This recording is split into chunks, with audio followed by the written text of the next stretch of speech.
Today we're going to make a basic lidded bowl. First thing you're going to need is a sweet set of glasses and a mask. Safety first. A straight edge. A compass. You're going to need a stronghold chuck and a key. Faceplate. Screws.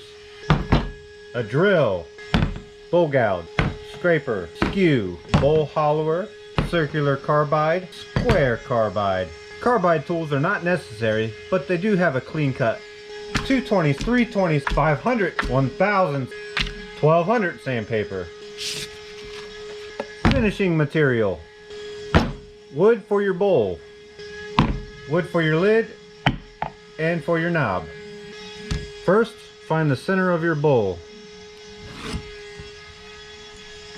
Corner to corner. Once you find the center, make a circular mark using your compass. Next, we're going to round this blank off using the bandsaw.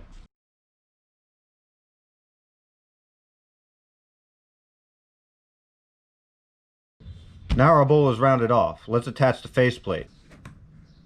I'm going to use the lines that I created with my X before for the corners to line up my 4 holes.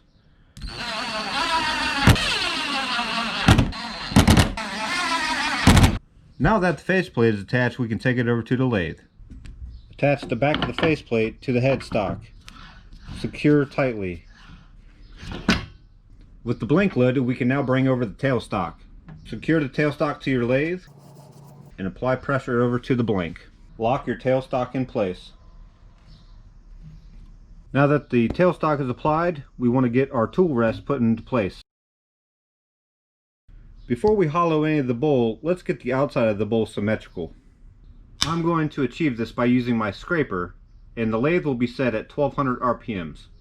Before we start turning the wood, do a trial and make sure that none of this wood is going to hit your tool rest.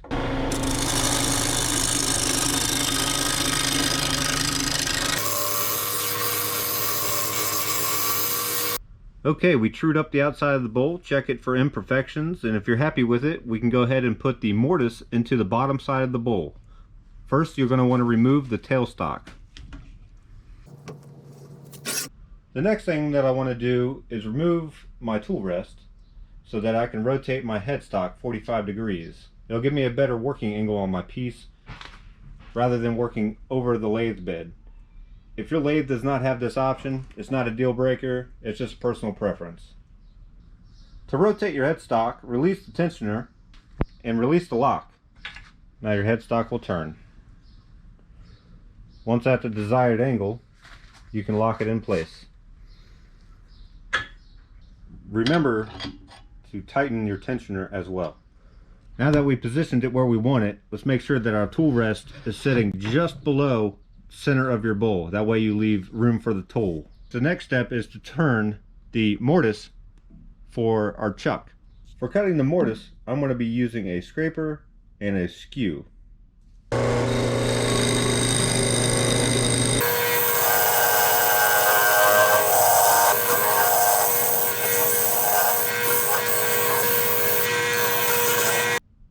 Now that we have our mortise in, we can go ahead and take off the faceplate.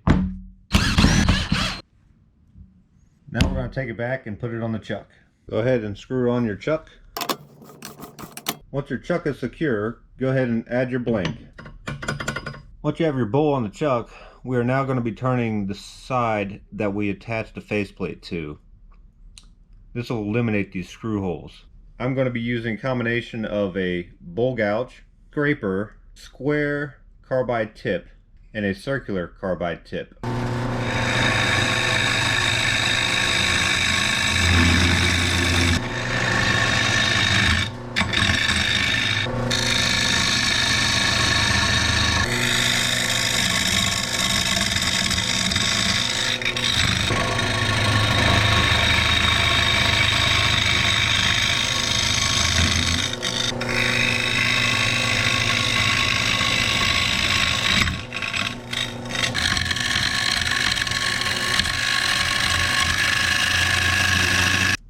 to come in and check the depth of where I'm at and make sure I don't go through the bottom. You can simply just take a tool, mark the bottom, and check where you're at.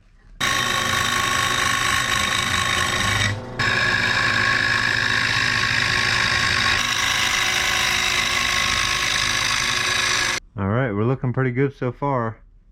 Now I just want to get everything nice and smooth on the side walls and try to flatten out this bottom. Now you can leave it curved in here if you want. Really, that's a preference, but I'm going to flatten mine out.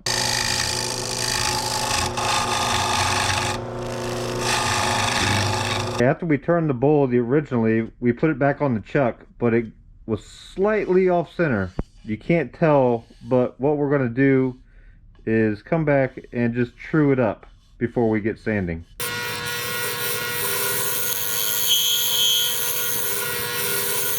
Alright, now the outside of it is trued up. It's time to sand.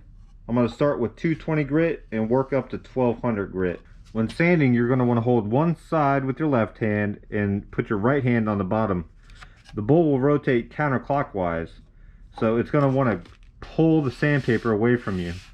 Just be sure to hold it with your left hand and apply pressure with your right hand.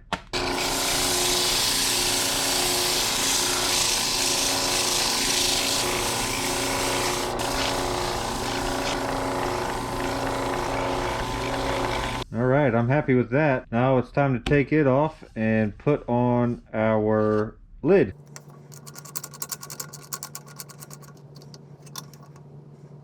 A couple tools I forgot to mention are my calipers.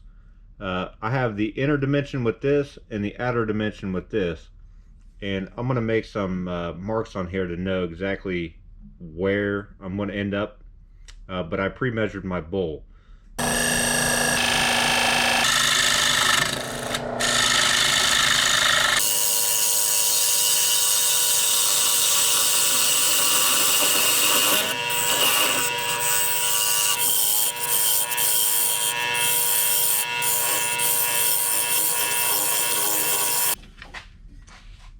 So I have this tapered inward quite a bit, but now I'm going to take the bowl and form it to see where my line is going to be.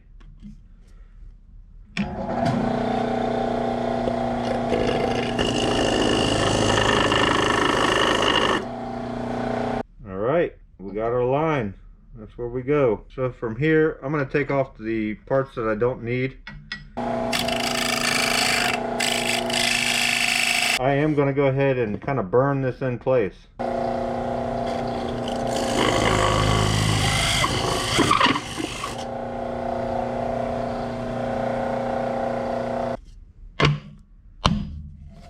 Alright, perfect fit. Now I'm going to sand this down and take it off. Then I'm going to put it actually onto the top of the bowl, put the bowl back onto the chuck, and get it turned down so that we can get the rim nice and flush.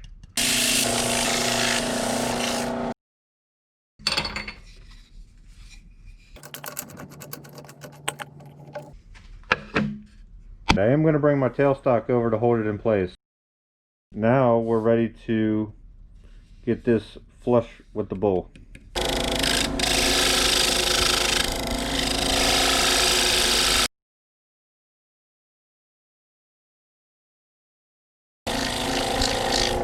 Nice and flush. I'm going to go ahead and remove the tailstock, and we'll turn the face of the lid.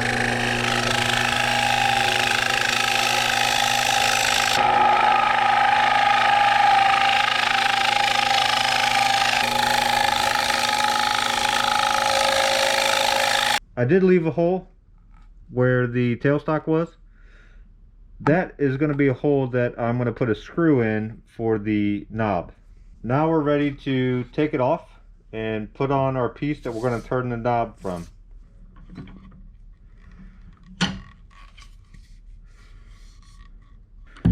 I'm using a piece of white palm.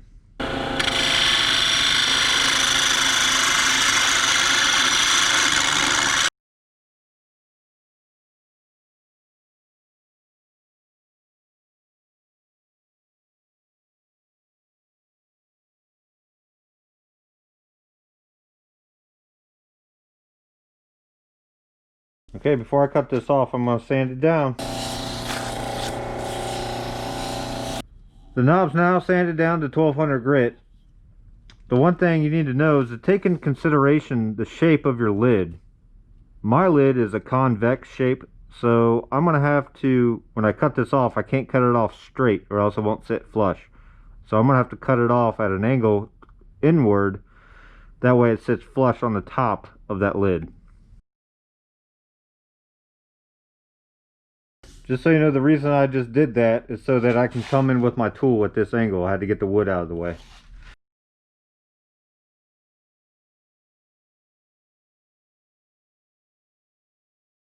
So I want to show you that I have a concave shape and I'm down to the nitty gritty where I can just snap it off and be done with it.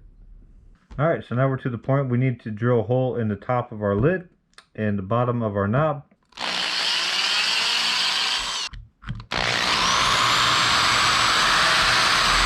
Now we can attach the knob.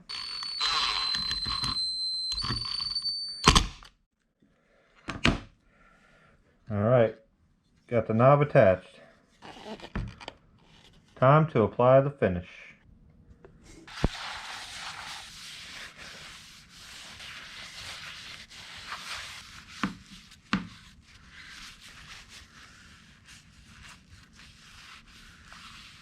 So our bowl is done. I hope that you learned something from this project. If there's something that you want to teach me, please leave a comment below. Otherwise, have a great day, and I'll see you on the next project.